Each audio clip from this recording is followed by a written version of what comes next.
que o ímpio abandone o seu caminho e o homem mau os seus pensamentos. Volte-se ele para o Senhor, que terá misericórdia dele. Volte-se para o nosso Deus, pois ele dá de bom grado o seu perdão. Isaías 55:7. Quando uma pessoa sofre um dano cerebral, parte de seu cérebro ou a totalidade dele passa a ficar paralisada, incapacitada. A medicina tem feito avanços enormes, chegando a remover nódulos no cérebro e preservando não somente a vida, como também impedindo a paralisia parcial ou total. Não é minha intenção falar sobre a paralisia provocada pelas enfermidades cerebrais. Desejo referir-me às enfermidades mentais invisíveis aos olhos, como os maus pensamentos e a filosofia de vida negativa, que nos tornam incapacitados pelo fracasso e pela frustração, que nos impedem de desfrutar a vida feliz que Deus nos oferece. Quando os discípulos de Jesus subiram ao templo às 3 horas da tarde, a hora da oração, encontraram ali um aleijado de nascença. Pedro, olhando-o nos olhos, disse: "Não tenho prata nem ouro, mas o que tenho, isso lhe dou. Em nome de Jesus Cristo, o Nazareno, ande." Atos 3:6.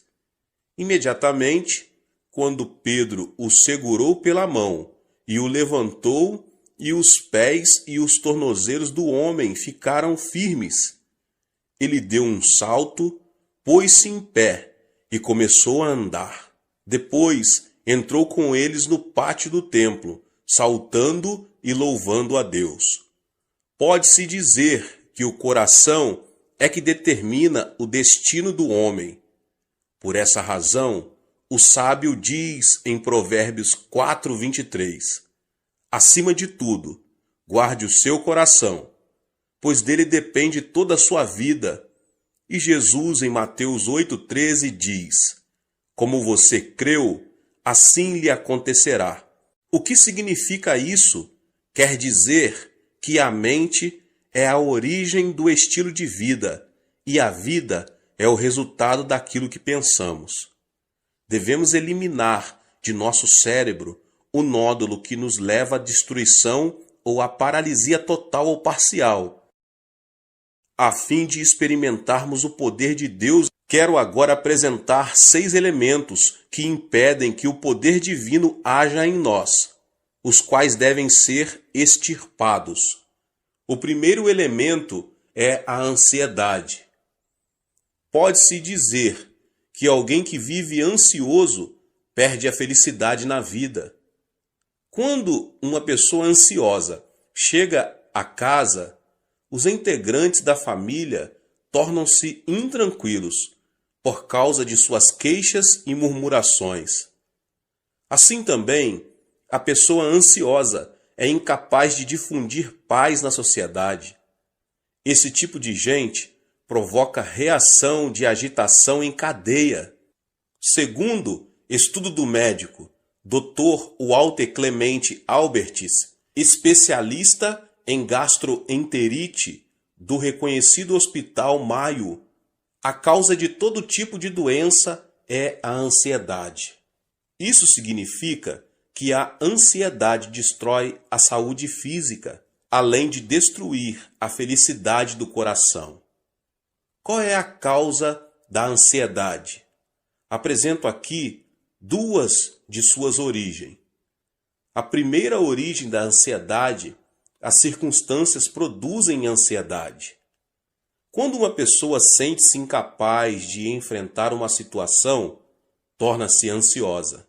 Por exemplo, quando não consegue solucionar um problema financeiro ou quando vive uma situação que parece estar além de qualquer esforço humano. Certo dia, Jesus entrou num barco e disse a seus discípulos que passassem para o outro lado. No começo, o lago estava tão calmo que o barco deslizava, como um patim sobre rodas. Ao chegarem à metade do lago, porém uma forte tempestade, vinda do monte Hebrom, começou a açoitá-los.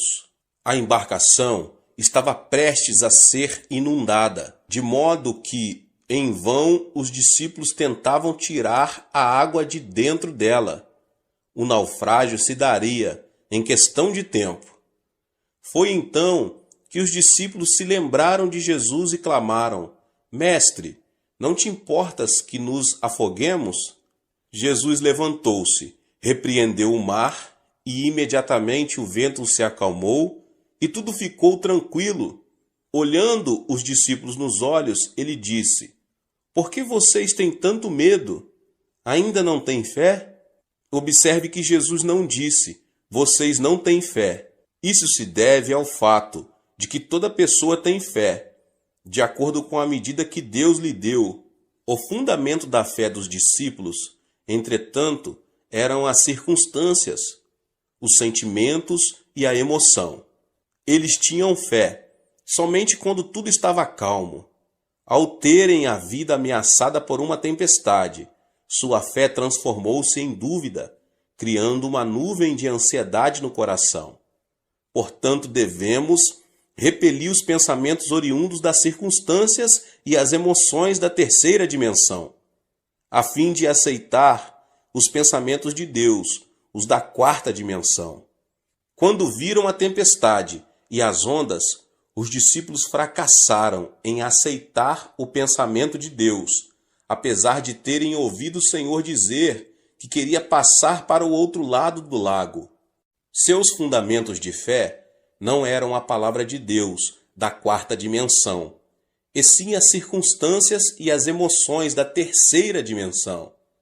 Foi por isso que o Senhor lhes perguntou: Onde está a sua fé? A palavra de Deus permanece para sempre e jamais muda. Apegar-se firmemente à palavra de Deus não é outra coisa senão aceitar o pensamento de Deus. Portanto, apesar das circunstâncias, se o fundamento do nosso coração é a palavra de Deus, mediante a fé, podemos estar livres de nossa ansiedade e preocupação. A segunda origem da ansiedade é que o pecado produz ansiedade. Quando peca, a pessoa torna-se ansiosa, porque perde a confiança diante de Deus. O pecado separa o homem de Deus. Quando Adão e Eva pecaram, não puderam permanecer diante dele. Gênesis 3:10 diz: Ouvi teus passos no jardim, e fiquei com medo, porque estava nu. Por isso me escondi.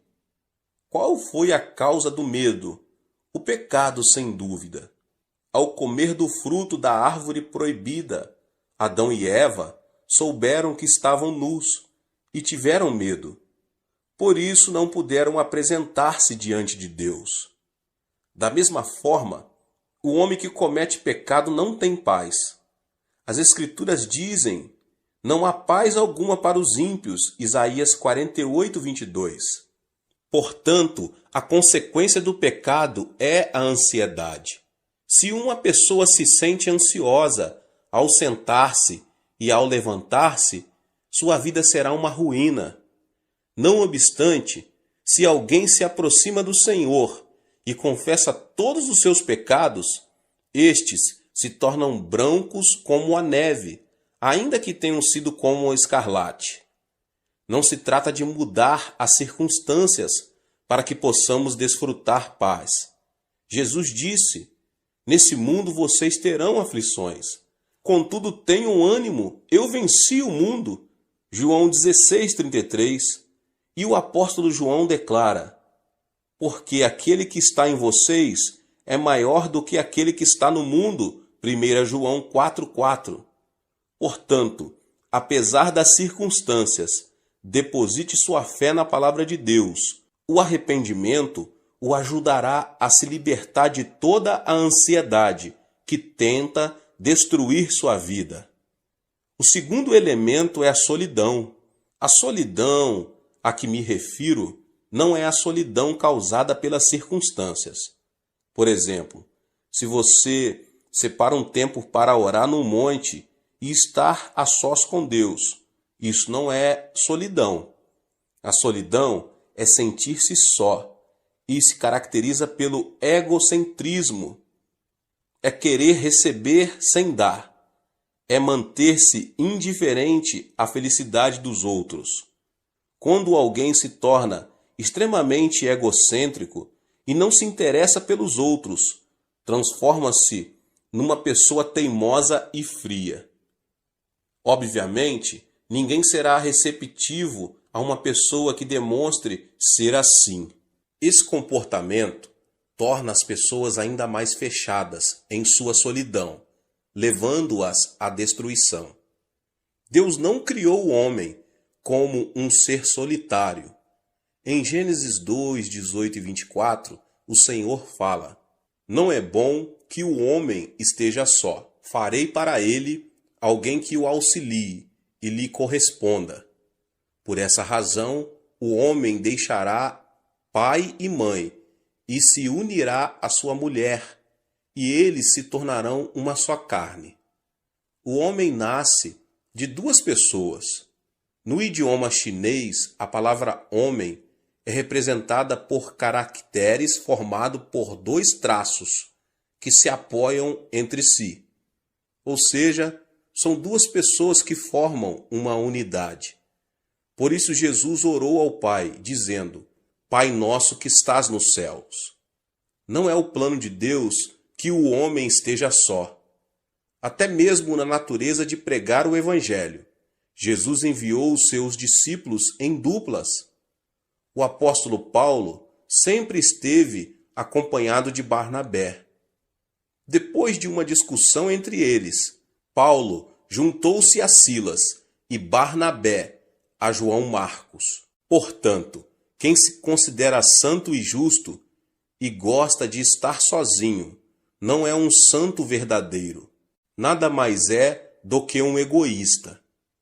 Temos de desfazer a solidão do nosso coração, que nada mais faz senão destruir a nossa vida. Agora, o terceiro elemento é a indecisão. A fé sem obras é morta. Quando alguém duvida e vacila entre uma e outra coisa, denota ser uma pessoa indecisa. E uma pessoa indecisa caracteriza-se pela falta de responsabilidade e receio, o fracasso e o erro. Muitas vezes, no dia a dia, o pastor precisa trabalhar como um agente imobiliário. Acontece que as pessoas se aproximam e pedem: Pastor, o senhor poderia me apresentar a fulano? Ou então, quero que o senhor me apresente a Beltrano. Para minha surpresa, nesse aspecto, tive êxito apenas em uma ocasião. Se uma pessoa não se decide quando tem ainda a possibilidade de escolher seu futuro cônjuge, nunca poderá deixar de ser um solteirão ou uma solteirona. No mundo, não existe homem perfeito ou mulher perfeita. É preciso primeiro casar para depois adaptar-se ao cônjuge. Hoje em dia, muitos fracassam por falta de decisão. Surgem as oportunidades, mas estas são perdidas por causa da indecisão com que enfrentam a vida. Ao longo de minha vida, nunca vi uma pessoa extraordinariamente inteligente que tenha conseguido grandes coisas. Os chamados inteligentes pensam demais e dizem: é preciso descartar esta possibilidade. Isto não funcionará. Ainda não chegou a hora de pôr isto ou aquilo em ação. O tempo passa e, no final das contas, eles não fazem nada. Portanto, podemos vencer se, com convicção, seguirmos em frente. Alguns membros da minha igreja já vieram a mim e perguntaram: Pastor, o senhor acredita que será bom para mim emigrar para outro país? O que o Senhor acha de eu começar um novo negócio? Devo continuar a fazer o que eu estou fazendo? Esperam então que eu tome a decisão por eles. Diante dessa situação, eu simplesmente aconselho: não me peça que tome a decisão por você. Vá ao monte da oração e ore. Clame a Deus, que certamente dirá que caminho você deve seguir. Diante da dúvida ou incerteza, devemos nos apegar a Deus e pedir-lhe de todo o coração que nos oriente. Então, Deus nos ajudará a tomar a decisão correta. Em Tiago 1, do 6 ao 8, diz: peça, porém, com fé, sem duvidar, pois aquele que duvida é semelhante à onda do mar, levada e agitada pelo vento. Não pense que tal pessoa receberá coisa alguma do Senhor, pois tem mente dividida e é instável em tudo o que faz. O Senhor disse que não abençoaria pessoas indecisas. Remova a indecisão com o pensamento de Deus. Livre-se da indecisão. Assim, você poderá alcançar sucesso em sua vida. O quarto elemento é a ira. Temos a tendência de nos irritar com extrema facilidade, tanto em casa como no ambiente de trabalho. Creio que uma das principais razões para isso é o fato de não sabermos quanto a ira é destrutiva. A ira é prejudicial, não somente à saúde, mas também ao intelecto, pois o torna cego. Em uma conferência, o famoso anatomista inglês John Hutton afirmou ser a ira semelhante ao suicídio. Logo depois de ter apresentado sua tese, ele teve uma forte discussão com alguns dos alunos que o ouviram e discordaram daquilo que ele defendia.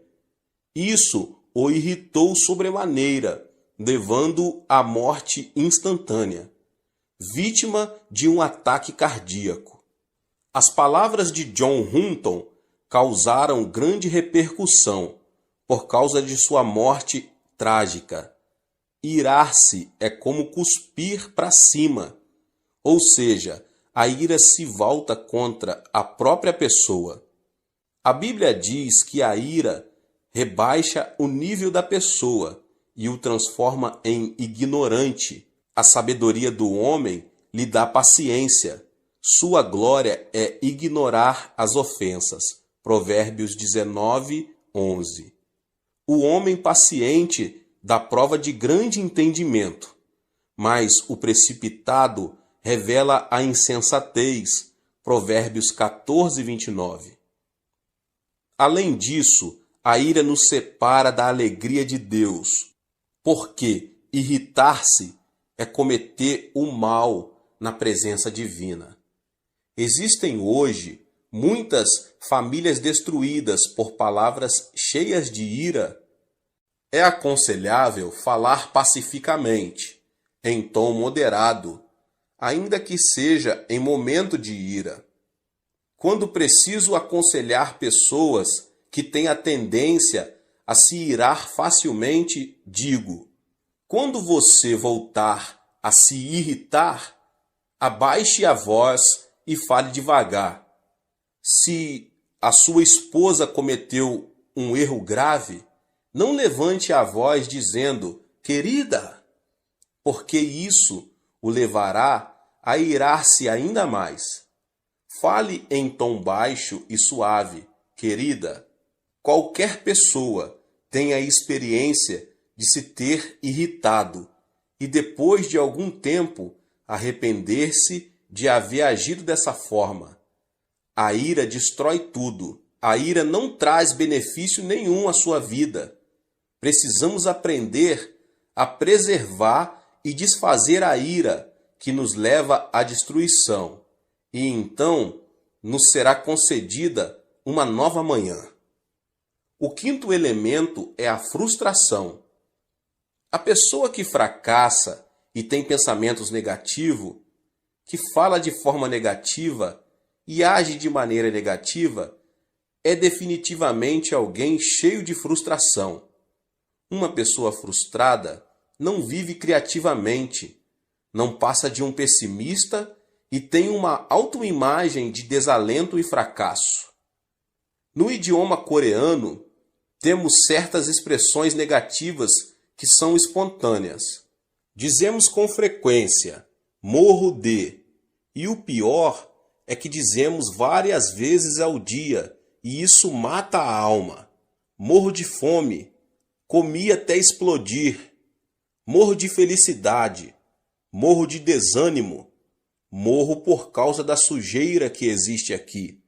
Morro de calor, morro de frio. É tão lindo que quero morrer. Pergunta-me se o aprecio tanto, por que quer morrer? E não é só isso. Há canções seculares, cuja letra é também pessimista e frustrante.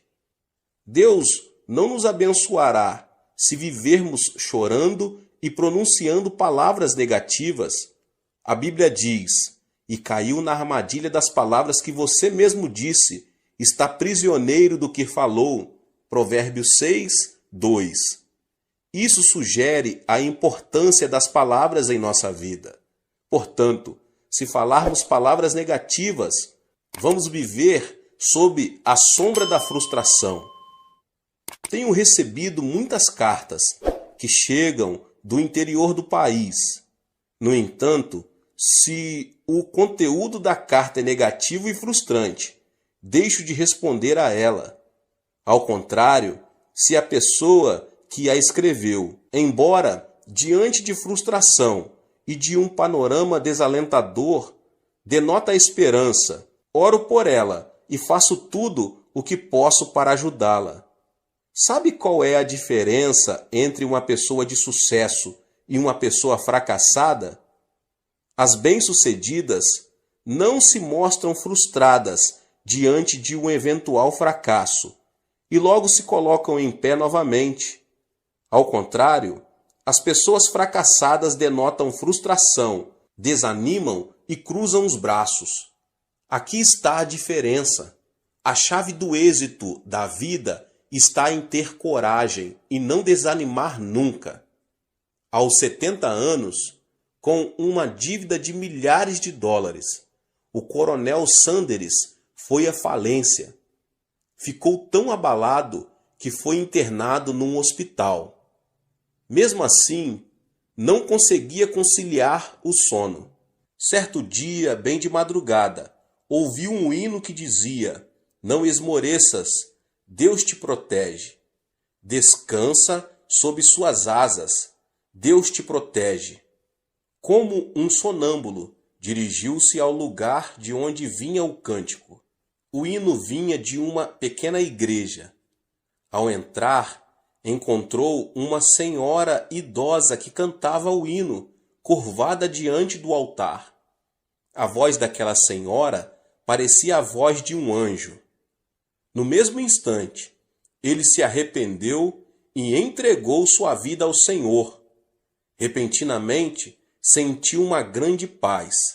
A paz que só desfrutam as pessoas que caminham com o Senhor. Antes de entrar em falência, Sanders era o dono de uma empresa. Decidiu esquecer seu passado e começar tudo de novo como cartonador. Não foi nada fácil. Entretanto, ele superou a adversidade, confiou no Senhor e, sob a orientação do Espírito Santo, começou a vender frango frito. Hoje, ele é um milionário conhecido em todo o mundo. Esta é a história de Sanders Chicken, mais conhecido como KFC. Assim também, devemos nos livrar da frustração que nos leva ao fracasso.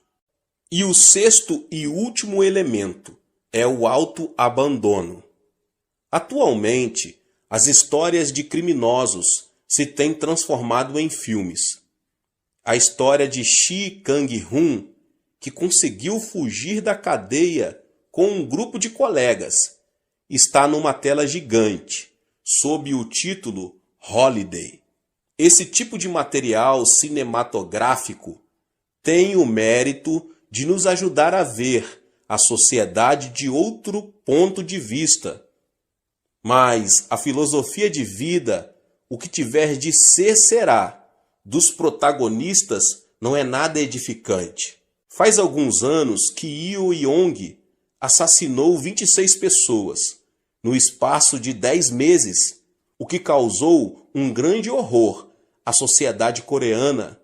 Ele perdeu o pai num acidente de trânsito, quando ainda era menino, e a pobreza fez que esse homem visse a vida de forma tenebrosa. Depois de várias prisões, e quando sua esposa não suportou mais a situação e decidiu divorciar-se, ele abandonou tudo e transformou-se num assassino. Essa é uma história trágica da consciência do autoabandono. Conheço uma família em que o esposo é formado pela Faculdade de Medicina da Universidade de Tóquio e agora é professor de uma faculdade na Califórnia. Sua esposa é também profissional. Não obstante, uma pequena diferença de opiniões os separou emocionalmente. Ao final, acabaram sendo vencidos. O esposo começou a delirar e pensava que a esposa o queria assassinar. Por isso, dormia com uma faca à sua cabeceira. Você pode imaginar uma mulher dormindo tranquila ao lado de um homem que tem uma faca à sua cabeceira? Por isso, a mulher ficou louca. Graças a Deus, a mensagem foi transmitida por meu intermédio e eles aceitaram Jesus como seu Senhor, saíram do autoabandono e finalmente recuperaram a estabilidade familiar. Devemos nos livrar do veneno do autoabandono que destrói a nossa vida. Gênesis 2,15 narra: o Senhor Deus colocou o homem no jardim do Éden para cuidar dele e cultivá-lo. O jardim do Éden não é outra coisa senão o nosso coração. Na antiguidade, a fonte de vida encontrava-se no Éden, mas na atualidade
a fonte de vida se encontra no coração.